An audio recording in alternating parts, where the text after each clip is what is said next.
मेले में मैं वाहन ठेकेदार सरस्वती बोहरा।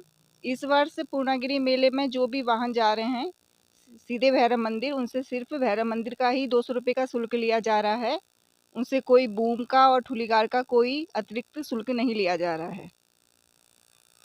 पार्किंग का ठेका जो है तो सरस्वती जी के नाम से हुआ है, जो मेरी अर्धांगिनी है।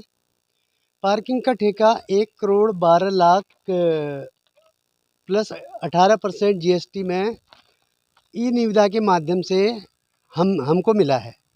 जो जिला पंचायत ने पार्किंग शुल्क और पार्किंग बना रखी हैं, जो यहाँ पर जो विवाद है वो छोटे वाहन, कार, जीप इत्यादि का है।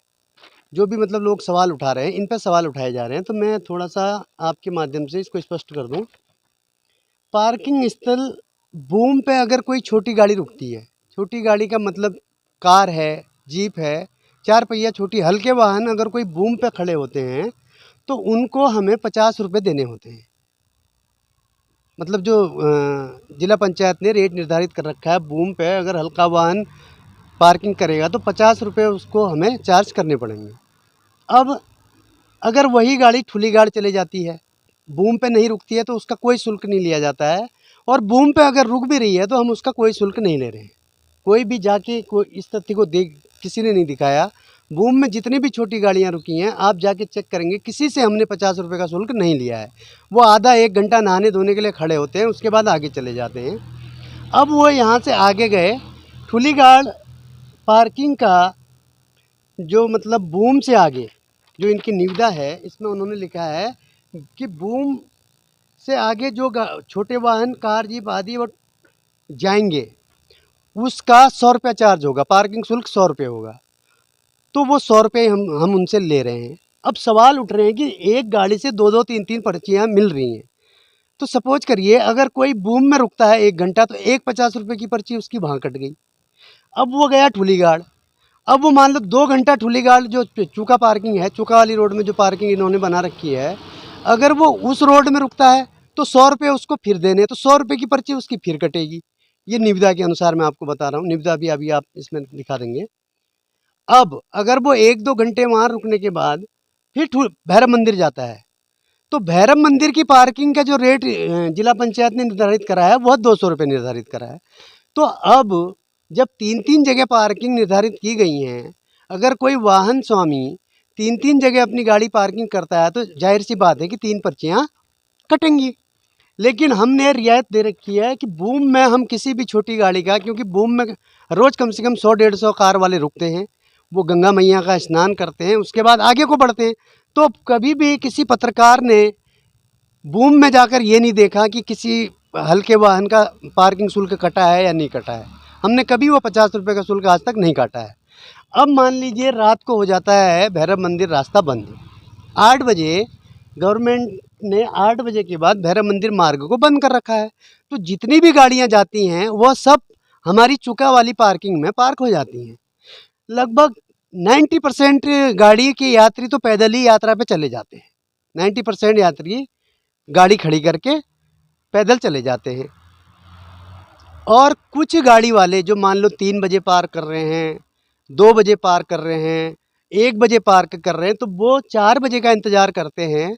4 बजे के बाद वो अपनी गाड़ी को लेके भैरव मंदिर की तरफ जाते हैं। अब जाहिर सी बात है, जो मैंने टेंडर लिया है, मैंने निविदा के अनुसार टेंडर लिया है, 100 रुपये का शुल्क तो मैं उनका लेता हूँ चूका पार्किंग का। जाहिर सी बात है वो चूका में रुकते हैं, चाहे वो 1 घंटा रुकें, 2 घंटा रुकें, आधा घंटा रुकें, चाहे 10 घंटे रुकें, चाहे 12 घंटे रुकें, तो उनका पार्किंग शुल्क 100 रुपये की एक रसीद वहाँ पर कटती है। अब उसके बाद अगर वो भैरव मंदिर जाते हैं तो 200 रुपये का जो निर्धारित किया गया है वो शुल्क उनसे फिर लिया जाता है। तो उनके पास जो है, तो इस प्रकार से 2-2 पर्चियाँ हो जाती हैं। कोई भी न्यूज़ चैनल वाले जो इन खबरों को विरोध कर रहे हैं इसका, उन्होंने हमारा पक्ष जानने की कोशिश ही नहीं करी। बिना हमारा पक्ष जाने उनके पास निविदा तक नहीं होगी। तो मैं ऐसे पत्रकार महोदय लोगों से मैं कहना चाहता हूं कि आप हमारा पक्ष सुनिए। अगर कोई शिकायत करने वाला व्यक्ति कौन है, सबसे पहले तो आप देखिए कि शिकायत कर कौन रहा है। शिकायत करने वाला वह व्यक्ति है जिसके नाम इसी साल टेंडर छूटा था। पहली बार उसी व्यक्ति के नाम टेंडर छूटा था जो शिकायत कर रहा है, जो लिखित में शिकायत कर रहा है, मौखिक शिकायत कर रहा है, पत्रकारों को ले जाकर वहाँ पर सब कुछ पार्किंग स्थलों की रैकी करवा रहा है, उस व्यक्ति के नाम ठेका छूटा था। अब उनकी समझ में नहीं आया, उन्होंने ठेका अपना निरस्त करा दिया, अपनी एफडी उन्होंने भूस करा ली। तो उसके बाद फिर दोबारा से निविदा निकली।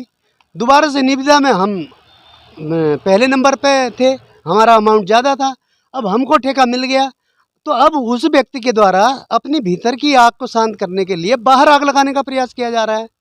मैं बता देना चाहता हूँ कि बाहर आग लगाने से कभी अंदर की आग शांत नहीं होती है।